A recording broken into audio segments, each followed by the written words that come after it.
ito, no? Ito po, talagang ginawa po nila ng paraan para po maiupo, no, yung hindi karapat-dapat. Si Abante po ang hahalili rito kay Uy. Sana naman ah sana naman po ano naman po, may magsampa po ng reklamo sa Supreme Court, kasi kung wala po magsasampa, kawawa naman po ang sambayan, ang mga mamamayan ng Maynila. Ang akala ko ba, luma na ba? Kapapasok pa lang nito. Teka lang luma na raw Ito po kasi, ang pinagpasya na po rito, motion for reconsideration.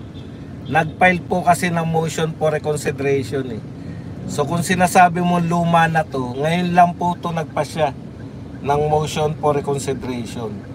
Tsaka hindi naman po ako nagmamadali. Kung luma na sa'yo yung ilang minuto pa lang, anong magagawa natin?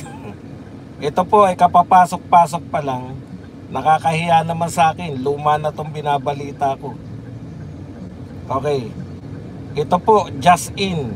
1 oras pa lang po ito. No?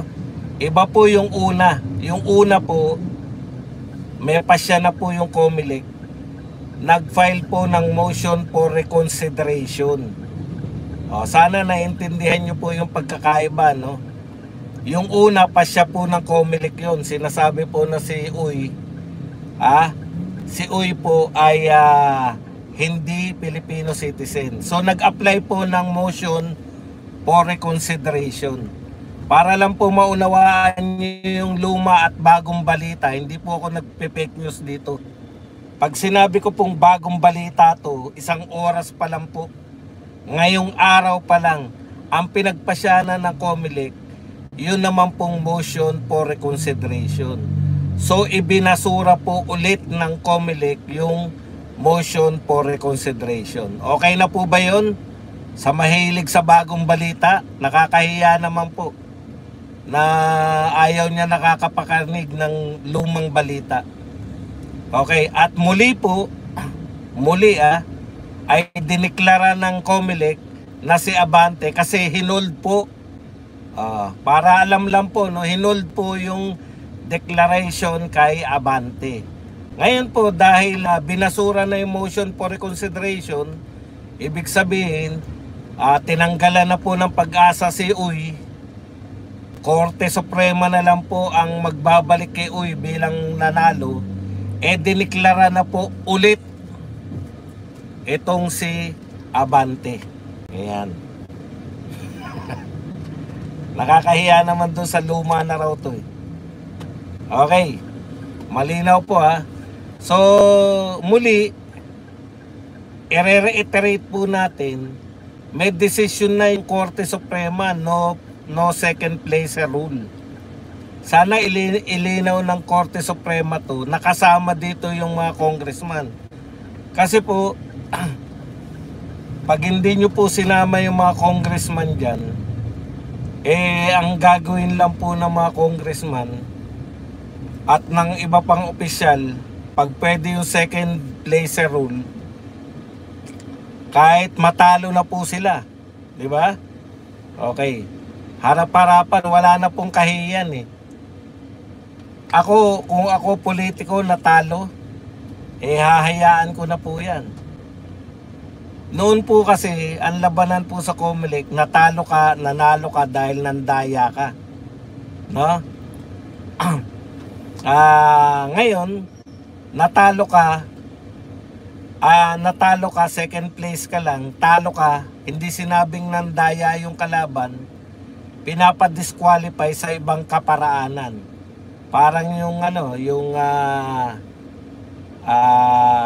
Duterte yun. Pinadidisqualify sila dahil sa technicalities din. Filipino citizen yun Ibig po sabihin, hindi po yung disqualification case niya po, hindi naman po kabigatan. Kaya yun po, yun po ang masasabi natin dyan. Talagang pinilit. Ayaw ba mag-refund? Baka ayaw mag-refund. Okay. Okay. Ito po, pilit na pilit po, no? Pinahuhulaan. Una, pinahuhulaan nila eh. May mga sinasabi muna. May mga kasangkot na matataas na tao sa gobyerno. Yung pagkawala po nitong mga sabungero. Ngayon, female showbiz personality. Tapos kanina may nakita ko, sabungero daw si Bato. Alam niyo yan? Sanay na tayo sa gobyerno na to na kahit walang kaugnayan, pilit pa rin itatawid yung ito ang dahilan na naman ito, mga Duterte na naman. More or less, alam na po natin kung sino po. Yung mga, saan ba involved yung mga sabungero na yan? Napakasimple lang naman po kahit hindi kayo nag-aral, no? Ang una pong may kinalaman tsak dyan, kasi ang alam ko lahat yan nung panahon na meron pang online sabong, di ba? Wag na wag niyo pong pilitin na iugnay na naman sa mga Duterte yan. Tamang maraming nawawalang sabungero noon. Di ba? Pero wag niyo pong ipilit kasi alam ng mga tao. Oy, thank you very much sa nag-member si Lovely. Yan. Naging fan club member. Pwede po kayo mag-member ng fan club sa TikTok. Okay, ulitin ko lang yung sinasabi ko. Tandaan po ninyo, pinatigil po ni Tatay Digong yung online sabong. Unlike po ng pagpapatigil po sa Pogo na matagal pa munang tumigil, si Tatay Digong, iba po talaga yung may kumandang salita eh. Once na sinabi ni Tatay Digong, tigil na yung online sabong na yan. Tigil po agad. Ganun po yung pagkakaiba ng pag-uutos ng isang Duterte at pag-uutos ng isang Marcos.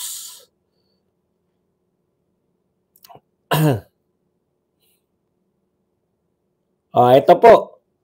Panay po ang salita ngayon ni Risa Ontiveros. Akala niya kaya niya salagin sa mga pananalita niya. Na-establish na Ontiveros na pangatlo mo na to. Ito pong kay Alias Rene. Kasi bakit ka magtitiwala kay Alias Rene? Nakita nyo walang script eh. Alam niyo yung sinasabi niya. Pag ang katotohanan po, hindi mo kinakailangan, yung buhay mo hindi mo kinakailangan na script dun. Sa'yo naganap yun eh. Alam mo yung nangyari. Pero bakit po nung nag-appear tong Alias Rene dun sa Senado, binabasa niya. Pati nga yung pag-iyak niya dun sa pagbabasa, sinabi niya na hindi nakukonsensya siya. Kaya siya naiiyak dahil alam niyang mali yung binabasa niya. Hindi yun nagaganap eh. Ang malaking problema,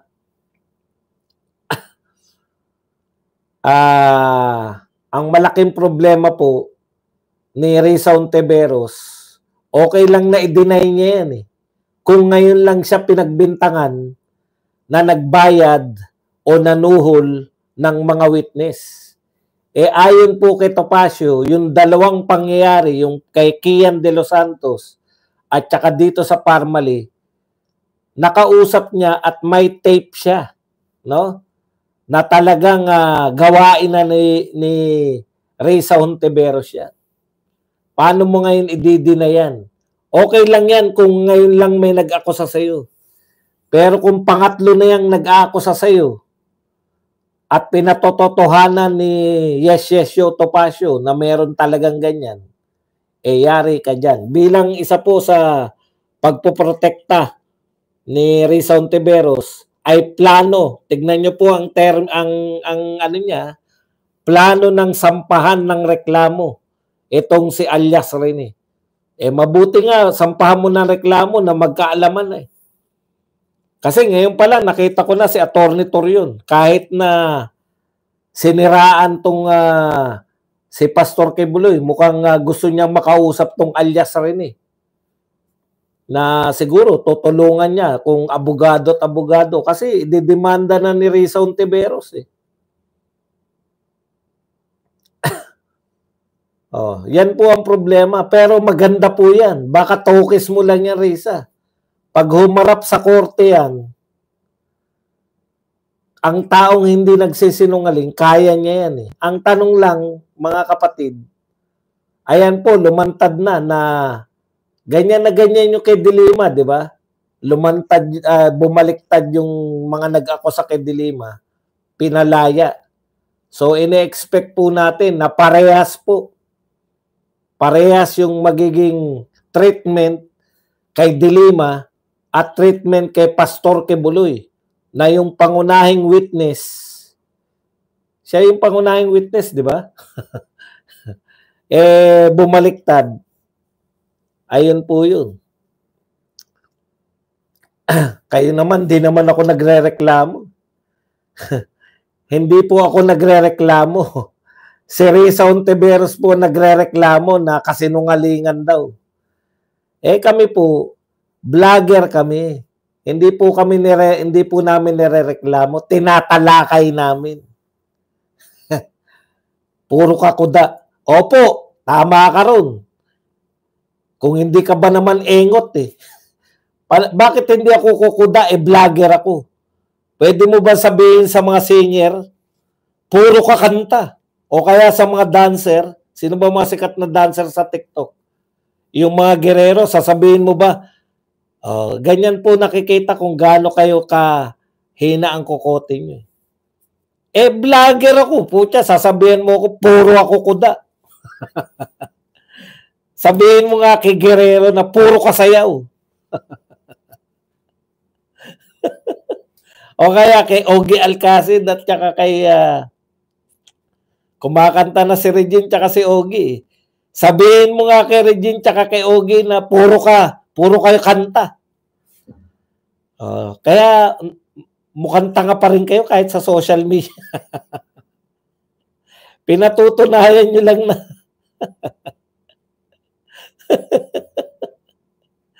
pinatutunayan nyo lang. Alam ka namang sumayaw ako rito. Political angalis nga ako. Di taga-angal ako. Kayo naman talaga. Puro ako kuda. Puta. Mahirap pag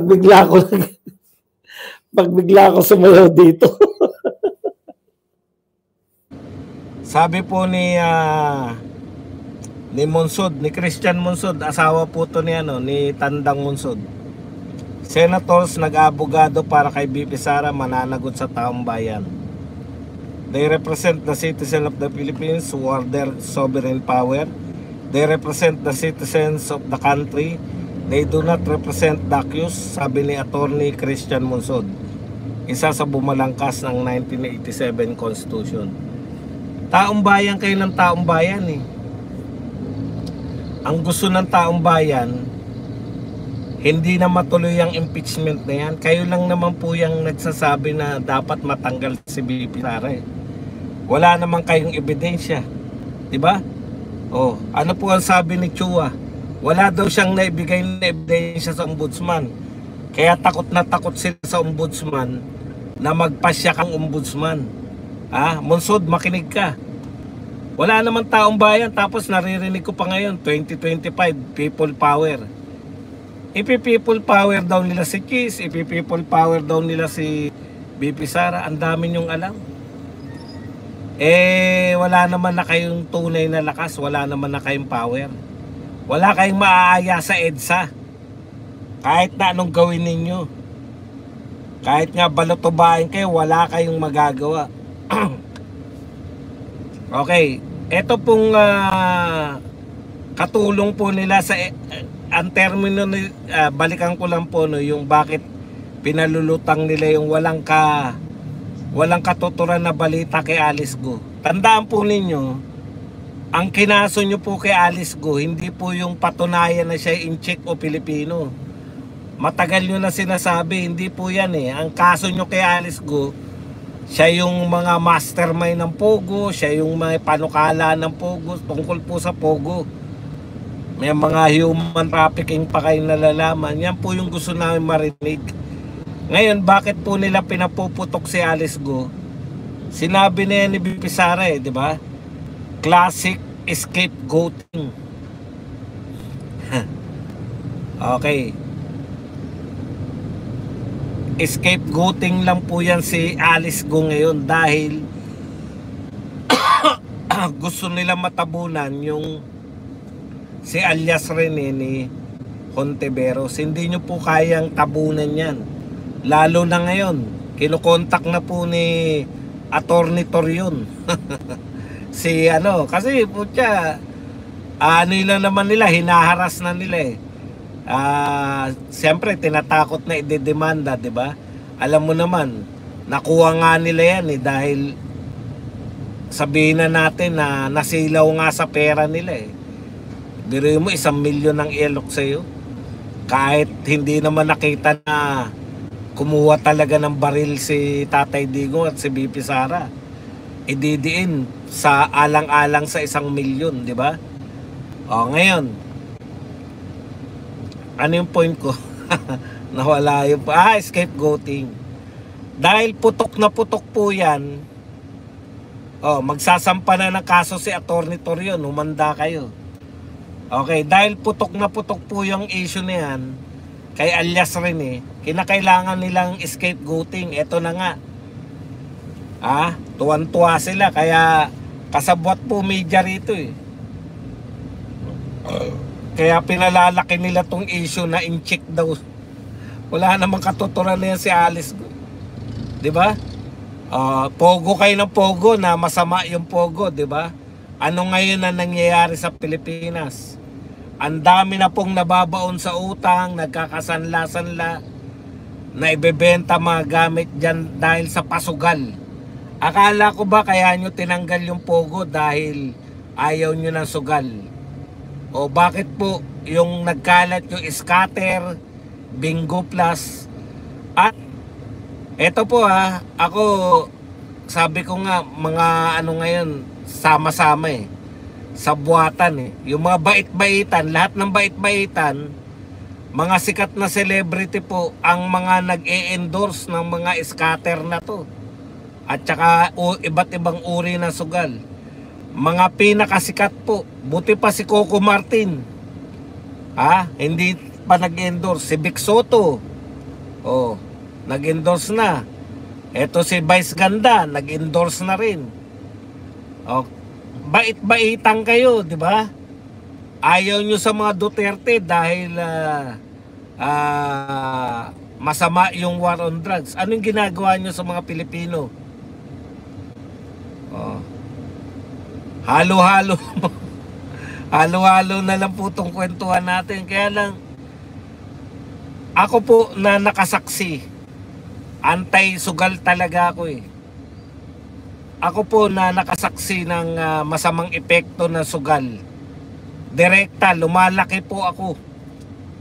No? Ako mismo saksi niyan. Kaya hindi ako, kahit na ako po ay maganda yung ano ko, siguro 90% ng aking prediction sa boxing, dahil may boxing channel ako eh.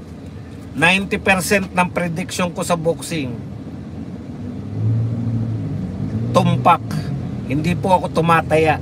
Dahil nakita ko na po yung epekto po, masamang epekto ng sugal sa pamilya namin na habang ako ay lumalaki. Hindi ko na ikukwento pero may ideya na kayo. Kaya ako galit po ako dyan. Etong gobyerno natin, yung pogo na ang nagsusugal ay mga incheck. Kumikita lang tayo kahit mga incheck yung nagsusugal. Yung panahon ni Duterte, marami nalulong sa online sabong. Pinatigil po yan ni Tatay Digong. Kasi kawawa yung mga Pilipino. Ngayon po, 2.5 na yung mga pasugal na yan.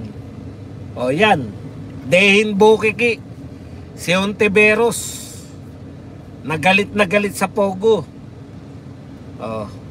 Yan yung sinasabi natin na tumututol kayo, malamang Hindi ko maintindihan. Ano po pagkakaiba ng Pogo at ang etong mga sugal ngayon? Pigo yata tawag sa mga sugal ngayon. Philippine Inline ba? Insure. Dito mismo nagsusugal na sa atin. Mga Pilipino na po ang nagsusugal. Sinasabi nila, huwag kayong magsugal sa mga illegal na pasugalan. Ano po ba pagkakaiba ng illegal at legal na pasugalan? Pareho lang po yan nakakasira ng pamilya, lalo na po ng mahihirap. Addictive po yan, nakaka-addict po yung sugal.